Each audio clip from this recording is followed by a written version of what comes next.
The oath itself was quiet, formal, exactly the way it's supposed to be. We stood shoulder to shoulder in neat rows, boots aligned on the polished gym floor, hands raised, eyes forward. The American flag hung behind the officer, its edges barely moving in the air-conditioned stillness. When he spoke, his voice was steady, practiced, carrying the weight of something older than any of us in the room.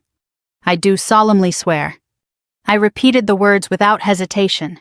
Each one landed firmly in my chest, like a promise I was finally making out loud. Not to my parents, not to the people sitting in the folding chairs behind us. To myself. The ceremony lasted less than 10 minutes. No speeches, no family remarks. Just the oath, the dismissal, and the quiet understanding that something irreversible had just happened. Applause followed. Chairs scraped back. Phones came out. Families were invited to move closer for photos.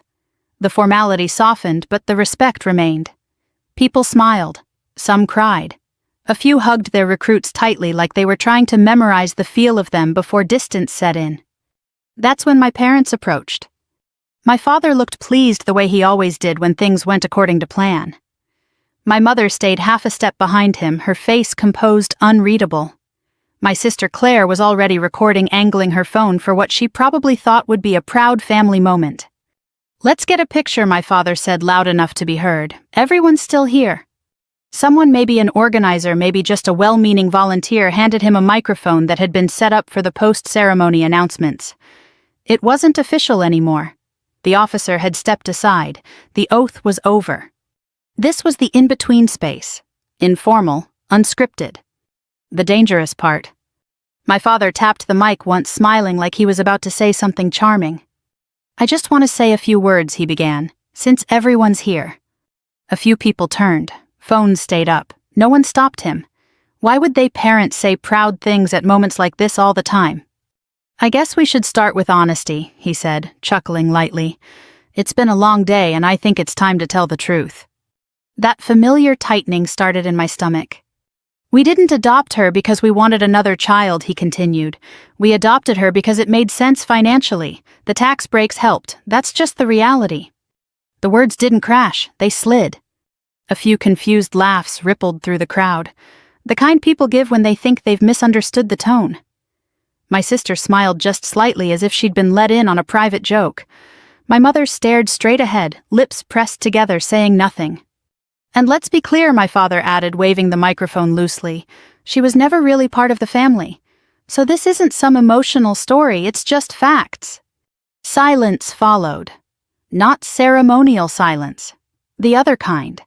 The kind where people realize they've wandered into something they weren't meant to see. I stood there in uniform, surrounded by strangers, feeling every phone in the room still pointed forward. I didn't cry. I didn't move at first.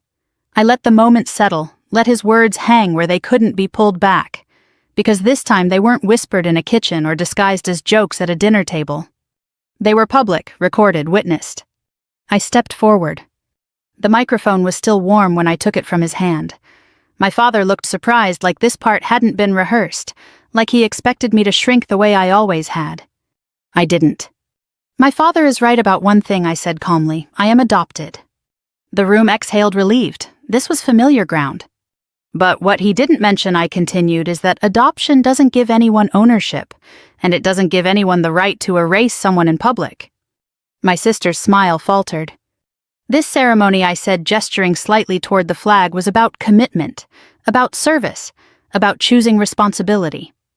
I looked directly at the phone still recording. "I didn't join the military to belong to this family," I said. "I joined because I already knew what it felt like to survive without protection." The silence deepened.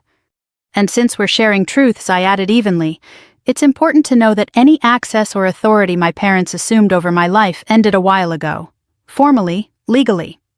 My mother finally looked at me. My father went pale.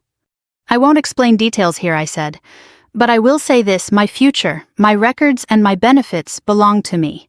Not to anyone who confuses control with care." I handed the microphone back, not to my father, but to the event coordinator, and stepped away.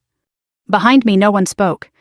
As I walked toward the exit, still in uniform, I felt it clearly for the first time, the moment control slipped out of their hands. The oath was already done. The truth had followed. And this time I didn't stay quiet to make it easier for anyone else. I didn't always know I was adopted. Not the way adults think kids know things with facts and paperwork and explanations that make sense. I knew in the way children know when something is off long before they have words for it. In our house, love had rules. They weren't written down, but they were enforced with the same precision my father later claimed he admired about the military. I learned them early. Rule 1, don't ask too many questions. Rule 2, don't compare yourself to your sister. Rule 3, gratitude should be louder than pain. My sister Claire was everything our parents liked to point to. Straight-A report cards taped to the fridge, piano recitals with printed programs, photos framed and rehung whenever a guest came over just in case they needed reminding. She was biological, which wasn't something anyone said out loud at first. It didn't need to be said. It lived in the way my mother brushed Claire's hair absent-mindedly while talking like it was muscle memory. It lived in the way my father corrected my posture but praised Claire's confidence. I was the quiet one, the helpful one, the one who learned to read rooms instead of books. I found out I was adopted when I was 9 on a Tuesday that smelled like burnt toast and floor cleaner. My parents didn't sit me down. There wasn't a conversation. There was a stack of mail on the kitchen counter, opened carelessly, and one envelope had slipped out of the pile. My name was on it, typed in all caps, along with words I didn't recognize yet, but felt heavy all the same. Finalized adoption. I asked my mother what it meant. She froze just long enough to be noticeable, then smiled like she was correcting a misunderstanding. "It means we chose you," she said. That sounded nice. It even felt nice for about 5 minutes, long enough for me to believe it. My father added, "And you should remember that. Not everyone gets that kind of chance." That was the first time gratitude was used as leverage. After that, things made more sense in a quiet, uncomfortable way. Why my sister had baby pictures on every shelf, and I had exactly 2 photos from before the adoption, both blurry, both tucked into an album no one opened. Why family jokes always seemed to land on me, why my mistakes were lessons and Claire's were phases. When relatives visited, my parents introduced me with qualifiers. "This is our adopted daughter. She's different. She had a rough start." They said it like they were explaining a scar. At school, when teachers praised me, my father smiled tightly and said things like, "Well, we do our best." When I struggled, he sighed and reminded me where I came from, as if my past were a debt I still hadn't finished paying. Claire learned quickly how to play her role. She didn't need to be cruel. The system already worked in her favor. Sometimes she was nice to me, especially when friends were over. Sometimes she wasn't, but she always knew where she stood. I learned where I stood too. I was the one who set the table, the one who stayed quiet when adults talked, the one who apologized first, even when I didn't know what I'd done wrong. There were moments, small, almost invisible ones, where I thought things might change. A good grade, a compliment from a neighbor, a coach who told my parents I had potential. Each time I waited for pride to appear on their faces the way it did for Claire. It never did. Instead, my father would say, "Don't get ahead of yourself." My mother would say, "You should be thankful you're doing okay." Okay became the ceiling. By the time I was a teenager, I understood the unspoken contract. I could stay in this family as long as I didn't need too much, as long as I didn't take up space that wasn't already assigned to me, as long as I remembered that belonging was conditional. When I asked about college, my parents said we'd see what made sense. When Claire talked about her future, it was already mapped out, spoken about in present tense. When I talked about mine, it was hypothetical, optional. The first time my father mentioned money in relation to me was the first time I heard the word expense attached to my name. He didn't say it directly. He said it to my mother loud enough for me to hear, like an accounting note. "Adoptions aren't cheap," he said. "We've already done our part." I didn't argue. I nodded. I learned. So when the idea of the military entered my head years later, it didn't come from rebellion. It came from clarity. The military didn't promise unconditional love. It promised structure, rules, clear lines. You do this, you earn that. You fail, you try again. No pretending, no hidden scoreboards. I didn't tell my parents right away. I researched quietly, read at night, memorized acronyms and requirements like they were a secret language I was finally allowed to learn. For the first time, the path in front of me didn't depend on anyone's approval. When I did tell them, my father laughed, not unkindly, not cruelly, just dismissive. "You," he said, "why?" That question followed me all the way to the gym on enlistment day. It echoed in the silence after his joke landed, and everyone waited to see how I'd react. Standing there in uniform, I realized something that would have broken me years earlier. He wasn't wrong about one thing. They never intended for me to stay. They just didn't expect me to leave with my spine intact. And that microphone wasn't the first place my father erased me. It was just the first time he did it in front of witnesses. People like to believe that joining the military is an act of defiance, that it's a door you slam on your way out of a bad house. For me, it wasn't rebellion, it was recognition. I was 17 the first time the idea took shape, not as a plan, but as a sentence. I couldn't stop repeating in my head. Here the rules are written down. No guessing, no reading faces, no pretending that love would show up later if I stayed small enough. I noticed it during a school assembly when a recruiter spoke. He didn't sell glory, he didn't promise heroism. He talked about structure, responsibility, and earning your place. He talked about standards that didn't change depending on who your parents were. I felt something click in my chest, quiet and precise, like a lock finding its key. At home, rules were fluid. Praise was unpredictable. Silence was safer than honesty. In the military, rules were rules. I started training early, running before dawn, push-ups in my room with the door locked. I hid my blisters under socks and my exhaustion under the same practiced calm I'd worn my whole life. When my father noticed the change, he assumed it was a phase. "You'll get tired," he said once, not unkindly. "You always do." That sentence was meant to shrink me back into my place. It didn't. When I finally told them I'd spoken to a recruiter, the reaction wasn't anger, it was amusement. My sister smirked over her cereal. "You won't last," she said lightly. "It's not like this is summer camp." My mother paused mid-dish, then went back to scrubbing as if the conversation had already ended. My father leaned back in his chair. "If you're doing this to prove something, he said you don't need to. We already know who you are." That was the moment I understood something important. They weren't afraid I'd fail, they were afraid I'd succeed without them. After that, they treated my enlistment like a curiosity, something to mention to neighbors, something to frame as our adopted daughter serving her country said with the same tone you'd use for a hobby that was slightly embarrassing but useful for conversation. They asked questions, but only the kind that benefited them. "What benefits do you get? Does that cover health care? Are there tax things we should know about?" My father suddenly had opinions about paperwork. My mother wanted copies of forms just in case. I handed over what I thought was required.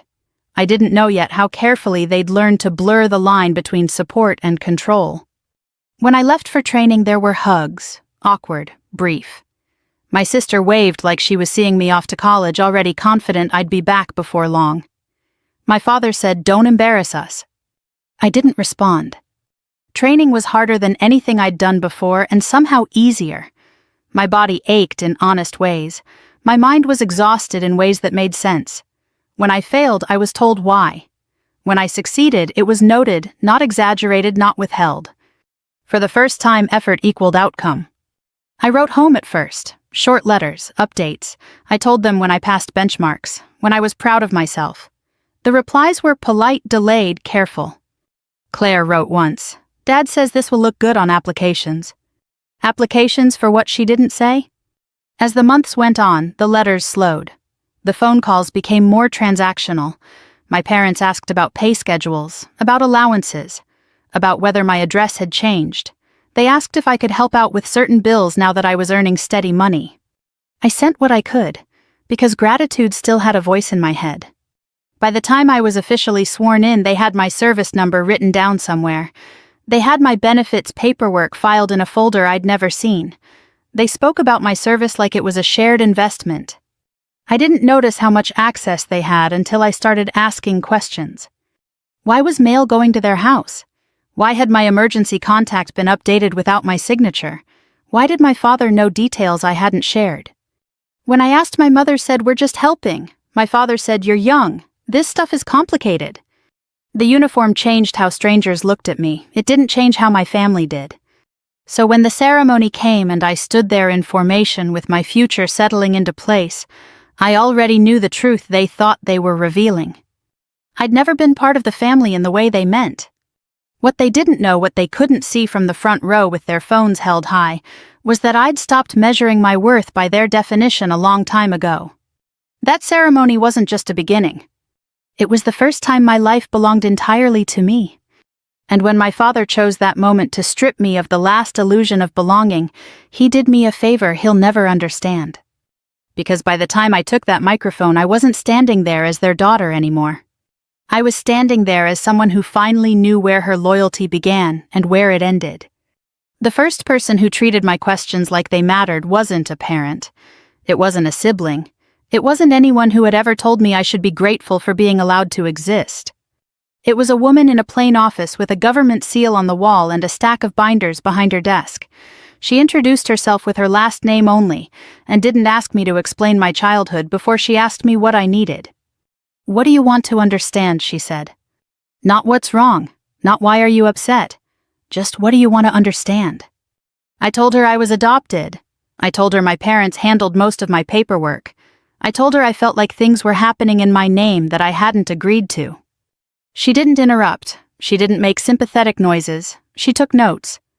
Then she said something that shifted the air in the room. "Let's separate feelings from authority," she said calmly. "They're not the same thing." That sentence followed me for weeks.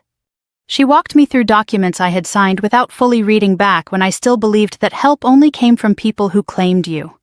She explained what access meant, what consent meant, what revocable meant. She showed me where my signature was missing and where it had been assumed. None of it was dramatic. That was the strangest part. There was no villain monologue, no smoking gun, just a slow accumulation of overreach dressed up as care. Forms rerouted, addresses redirected, benefits discussed by people who weren't beneficiaries. "They shouldn't have this," she said at one point, tapping a page, "and they definitely shouldn't be speaking on your behalf." I asked what that meant. She met my eyes. "It means you get to decide when this stops." I didn't act right away. Not because I was afraid, but because I'd spent my whole life reacting. I wanted this to be different. I wanted to be sure. So I watched. I watched how often my father referenced my service when it suited him. I watched how my mother avoided eye contact when money came up. I watched how my sister joked about our military benefits like it was a shared achievement. And quietly, carefully, I started to prepare. I updated my emergency contacts. I redirected my mail. I changed access permissions line by line, learning the language of boundaries the way I'd once learned the language of gratitude. Each change felt small. Each one felt enormous. No one noticed at first. That told me everything I needed to know about how invisible my autonomy had been. The day my father finally asked, "Did you change something?" his tone wasn't curious. It was irritated. "I updated my information," I said. He frowned. "Why?" "Because I can. Because it's mine. Because you don't get to decide anymore." I didn't say any of that. I just said it was time. That was when the pressure started. Phone calls framed as concern. Messages framed as confusion. A sudden urgency to talk things through as a family. I listened without agreeing. I responded without explaining. I learned that silence could be a boundary, not a weakness. Still, I didn't confront them, not yet. Because there was one thing I hadn't planned on. The ceremony. When the date came through, my parents were suddenly involved again. My father insisted on attending. My mother asked about seating. My sister talked about outfits. It felt like they were stepping back into roles they'd never fully left, rehearsing lines they'd said 100 times before. I considered asking them not to come. I considered protecting myself preemptively. In the end, I didn't. Part of me wanted to see what they'd do with an audience. Part of me wanted the truth to stop hiding behind closed doors. I didn't expect my father to choose the microphone. I didn't expect him to be that careless. But in hindsight, it made sense. He'd always believed the story belonged to him, that he could frame it however he liked, and I'd stand there and take it. What he didn't know, what none of them knew, was that I had already stopped asking for permission to exist. So when he spoke and the room froze and my past was reduced to a financial footnote in front of strangers, I didn't feel panic. I felt confirmation. Because everything I had quietly prepared for came down to that moment, Public words, recorded truth, witnesses. I didn't raise my voice. I didn't argue. I simply stepped into the space he had cleared for me without realizing it. Later, when people asked if I'd planned what I said, I told them the truth. I hadn't planned to be humiliated, but I had planned to be ready. And there's a difference. By the time I reached the side of the gym, the ceremony had fully dissolved into its softer aftermath. Chairs were half folded. People clustered in small groups, smiling, talking, laughing a little too loudly the way people do when emotion hasn't finished settling yet. The officer who had administered the oath was already speaking quietly with an organizer, his role complete. Official business done. That mattered. Because everything that followed happened after the oath, after the formality, after the line had already been crossed. My father hadn't followed me immediately. He stayed near the front, surrounded by people who didn't quite know what to say to him anymore. I could see it in their posture, the slight lean back, the polite distance. The room had shifted. He felt it too. That's why he came after me. He caught up just as I reached the hallway where the noise thinned and the echo of footsteps replaced applause. His steps were quick, uneven. My mother trailed behind him, her hands clasped together like she was trying to hold herself in place. Claire stayed back, watching, calculating. What was that my father demanded, his voice low but sharp, not a question, an accusation? I turned slowly. I didn't raise my voice, I didn't hurry. I'd learned that control hates calm more than anger. That I said was me responding to what you said. You embarrassed us, he snapped, in front of everyone. I almost laughed, almost. You did that yourself, I replied. I just didn't clean it up for you this time. My mother finally spoke. Please, she said quietly. This isn't the place. I looked past her back toward the gym where phones were still out, where people were replaying what they'd just witnessed in their heads. You're right, I said. This isn't the place. That's why I didn't start it. My father took a step closer, lowering his voice even more. You think you're being strong, he said, but you don't understand what you've done. People talk. Records exist. Yes, I said, they do. That stopped him. For the first time since I'd known him, my father hesitated, not because he was choosing his words carefully, but because he realized I wasn't guessing anymore. What records, he asked. I didn't answer right away, not to be dramatic, to be precise. The kind that don't belong to you, I said finally, the kind that never did. My mother's breath caught, just barely. This was supposed to be a proud day, she said, for all of us. It was, I replied, until you decided to rewrite it. She flinched at that. She always did when responsibility was named directly. Behind us, a few people drifted closer, pretending to look for the restrooms, pretending not to listen. The hallway wasn't private anymore. It didn't need to be. My father straightened his shoulders, reaching for authority the way he always had. You don't get to do this, he said. You don't get to shut us out. We're your parents. I met his eyes fully then. No, I said. You were my legal guardians. That's not the same thing. The words landed hard. You don't get to claim access to my life just because you're uncomfortable without it, I continued. And you don't get to weaponize my adoption when it suits you. Claire finally spoke from behind him, her voice light-forced. You're taking this too seriously. I turned to her. You smiled, I said. That was serious enough. Her face flushed. She looked away. My father tried one last time, his voice rising now, frustration breaking through the polish. You think this ends here? I nodded, yes. That certainty shook him more than anything else I'd said. I didn't come here to argue, I added. I came here to serve, and I've already said everything I needed to say. I took a step back, creating space that hadn't existed between us before. If you have questions, I continued evenly, you can direct them through the appropriate channels, the same ones everyone else has to use. My mother's voice trembled. You wouldn't. I held her gaze. I already did. Silence fell between us, heavy and undeniable. For a moment I saw it clearly, the version of them that had always believed my role was to absorb discomfort so they wouldn't have to. That version was scrambling now, looking for leverage that no longer existed. I didn't wait for them to find it. I turned and walked away back toward the exit where sunlight cut through the glass doors, and the sound of my own footsteps grounded me. Behind me, my father called my name once, not angrily, not kindly, just urgently. I didn't turn around. Because the truth is this, The confrontation didn't happen on a stage. It didn't interrupt a military ritual. It happened after, in the space where people usually relax and say things they think won't matter. That's where he chose to reveal himself. And that's where I chose not to protect him from it. When I stepped outside, the air felt different, lighter. The weight I'd carried into that building didn't follow me out. The oath was already sworn. My duty was already clear. Everything else, the accusations, the fear, the loss of control, belonged to them now. And for the first time, I didn't take it with me. The first call came before I reached my car. I recognized my father's number immediately. I let it ring. Not because I was afraid of what he'd say, but because I knew exactly how he would say it.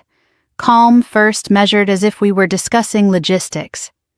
His voice always softened when he thought he could still steer the outcome. The voicemail arrived a minute later. "Listen," he said, controlled, clipped. "We need to talk. You misunderstood what I said back there. Call me." Misunderstood. That word has a long history in my family. By the time I pulled out of the parking lot, my phone was vibrating again. This time it was my mother. I didn't answer. I didn't need to. I could already hear the tremor she would try to disguise as concern.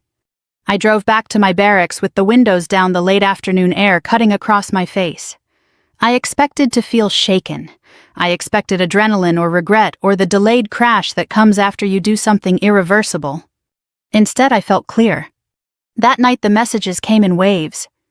My sister texted first. "You didn't have to humiliate them." Then a minute later, "This makes you look ungrateful." I stared at the screen until the words blurred, then set the phone face down. Gratitude again. The old leash dragged out as if it still fit. The next morning, my father escalated. He called my unit. Not directly, he didn't have that access anymore, but he left a message with an administrative office identifying himself as my parent, his voice thick with urgency. He said there had been a family emergency. He asked for me by name, rank omitted, title omitted, as if that too were optional. The message was forwarded to my superior. I was called in not because I was in trouble, but because protocol demands transparency. I explained calmly. I didn't overshare. I didn't defend myself. I said there was no emergency, that my parents no longer had authority to speak on my behalf, and that any future contact should be documented. The officer nodded once. "Understood," he said. "We'll handle it." Handle it. Another phrase that sounded simple and carried weight. My father did not appreciate losing a channel. By noon, he had tried again, this time through email, long, rambling, full of accusations disguised as concern. "You're being manipulated. You don't understand how the real world works. You owe us a conversation."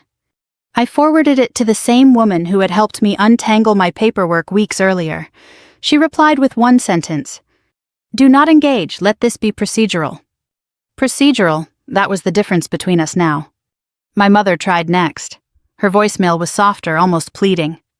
"We're worried about you," she said. "This isn't like you. You've always been reasonable."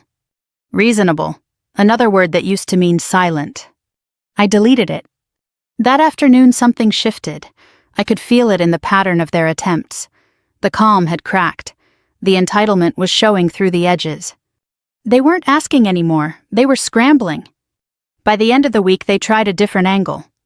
My sister showed up. She didn't come to the base. She wasn't that reckless. She waited outside the perimeter, texting me photos of the entrance like landmarks, as if nostalgia could pull me back into orbit. "We need to talk in person," she wrote. "Dad's not taking this well." I didn't respond. She called my mother, who called my father, who called everyone they still thought might listen. Aunts, uncles, old family friends. Anyone who might reframe this as a misunderstanding instead of what it was, a boundary enforced too late for their comfort. I heard about it secondhand. People reached out with careful messages. "We're sure they didn't mean it that way. Family says things they regret. You only get one set of parents." I didn't argue. I didn't explain. I learned that defending yourself to people who want harmony more than justice is a losing game. The real turning point came quietly. A certified letter arrived at my parents' house. I know because my sister texted me a photo, uninvited, like she was delivering gossip she couldn't contain. The envelope was official, government seal, clear language, no room for interpretation. Notice of revoked access. Notice of unauthorized representation. Notice of cease and desist regarding military correspondence. 3 pages, clean, precise. My father called me that night. I answered. He didn't bother with calm this time. What did you do? He demanded. Do you have any idea what this is doing to us? I waited until he finished. I followed procedure, I said. You're punishing us, he snapped, after everything we did for you. There it was, the ledger. No, I said, I'm correcting what was never yours. My mother's voice broke through in the background. Tell her to stop, she said. Tell her we're her family. I closed my eyes just for a moment. You don't get to use that word like a weapon, I said quietly. He laughed, sharp and humorless. You think this is over? I thought about the gym, the microphone, the witnesses. Yes, I said, it is. He hung up on me. 2 days later, my unit received confirmation that my parents had attempted to access information they were no longer authorized to receive. The attempt was denied, logged, filed. Control doesn't disappear all at once, it flails first. My parents didn't lose everything that week. Real life isn't that neat. But they lost the thing they valued most, the ability to define me without my consent. They lost the privilege of proximity. And I learned something important watching it happen. People who benefit from your silence will call your boundaries cruelty. People who rely on your compliance will call your independence betrayal. I didn't argue with any of it. I just kept going to work, kept training, kept living in a system where rules applied evenly and words meant what they said. And slowly, unmistakably, the noise from my old life faded into the background where it belonged. Time doesn't heal everything. That's one of the lies people like to offer when they don't know what else to say. What time does what it's very good at is revealing what's real once the noise dies down. The weeks after everything settled were strangely quiet. Not peaceful at first, just quiet in the way a room feels after furniture has been dragged out, leaving marks on the floor where things used to be. I kept expecting another call, another message, another attempt to pull me back into an argument that no longer belonged to me. It didn't come. My parents didn't apologize. I didn't expect them to.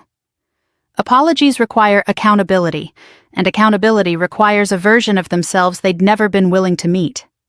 What they did instead was retreat first into outrage, then into silence. The family grapevine told me they were taking space as if space had been their idea. I didn't correct anyone. I focused on my life. I learned the rhythms of my unit, the way days begin before the sun and end with a kind of exhaustion that feels earned. I learned how to trust people who corrected me without belittling me, who noticed effort without needing to control it. I learned that discipline, when it's fair, doesn't crush you, it builds you. I moved my belongings into a place that was mine, not impressive, not permanent, but honest. I hung nothing on the walls at first, just to feel the quiet. When I finally did, I chose one photo from the ceremony, not the moment my father spoke, but the moment before. Me in uniform, eyes forward, unbroken. Sometimes late at night, I thought about the child I used to be, the one who learned to disappear to survive. I wondered what she would have thought if she'd seen me then standing in front of a room full of people refusing to be reduced to a footnote. I think she would have been relieved. The last message I received from my family came months later. Not from my father, not from my mother, from my sister. It was short. I didn't think it would go this far. I stared at it for a long time before responding. It went exactly as far as it needed to, I wrote back. She didn't reply. And that was okay. I didn't win anything in the way people usually mean when they talk about revenge. I didn't take something from them. I didn't humiliate them back.